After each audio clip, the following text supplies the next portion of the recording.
केशव की निगाह दीवार पर टंगी एक बड़ी सी घड़ी पर टिकी थी।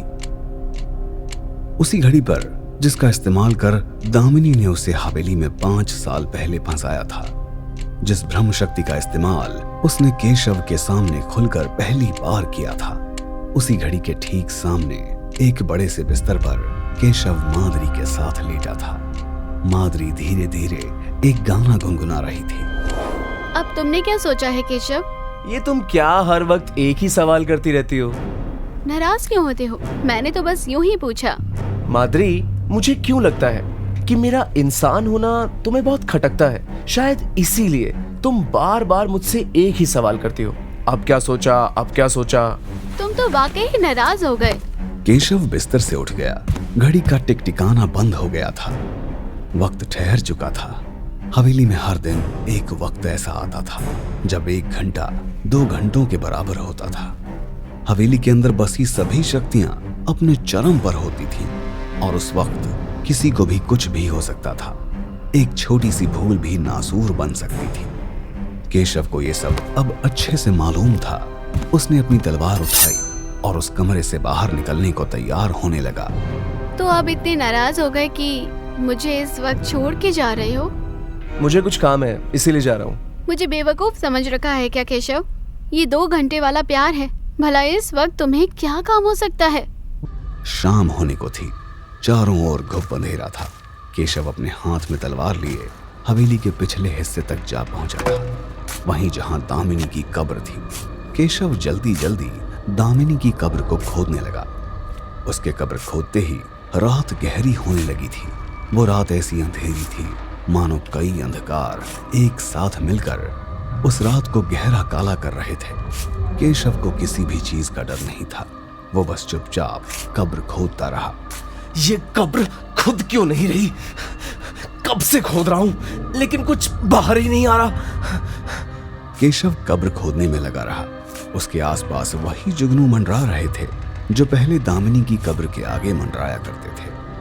तभी धीरे धीरे करके कब्र के अंदर से एक आकार उभरने लगा। वो आकार एक आदमी का था। केशव पूरी तरह से उस कब्र को खोदने में लगा रहा और आखिरकार उस आदमी की पूरी आकृति बाहर उभर आई।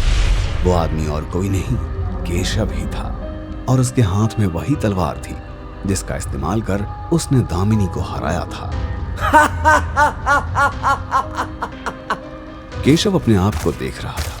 उसने कब्र के अंदर रखी तलवार उठा ली और अपने हाथ में रखी तलवार उसमें दफना दी। तभी केशव को एक आवाज सुनाई दी और वो अचानक से पीछे मुड़ा।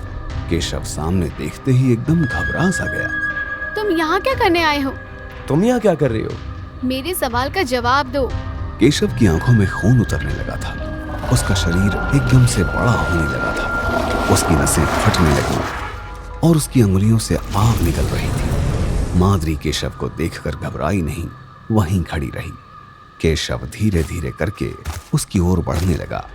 और सवाल होंगे अब तो तुम्हारे? तुम केशव नहीं हो। सही पहचाना तुमने, मैं केशव नहीं हूँ। माधुरी ने अपनी मयान में रखी तलवार खींच ली और उससे उसने केशव की तरफ वार किया। तलवार केशव को छूकर निकल गई। केशव की हंसी की गूंज पूरी हवेली में फैल गई। उसकी आंखों से भी अब आग की लपटें निकलने लगी थीं। मैं तुमसे नहीं डरती हूँ। बताओ तुमने कहाँ छुपाया है केशव को? आज दोपहर वो मेरे साथ था। तुम्हारा केशव तो कब का मर गया माधुरी। उस सुरंग से बस केशव का शरीर बाहर आया था, मगर उसकी रूह वहीं अंदर दफन हो गई थी। बकवास कर रहे हो तुम। मेरी और केशव की शादी होने वाली है।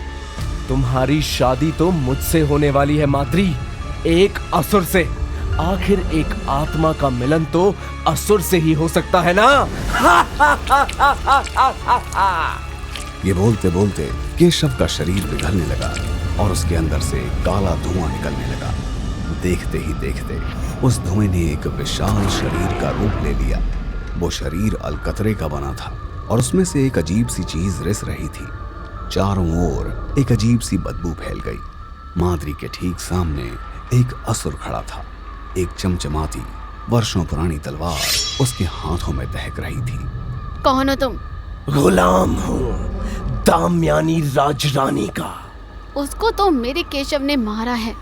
केशव ने उसे मारा जरूर, मगर उसे उस सुरंग में छोड़ आया, जो सुरंग कई मायावी शक्तियों का गढ़ है। वो सचमुच आ चुकी है।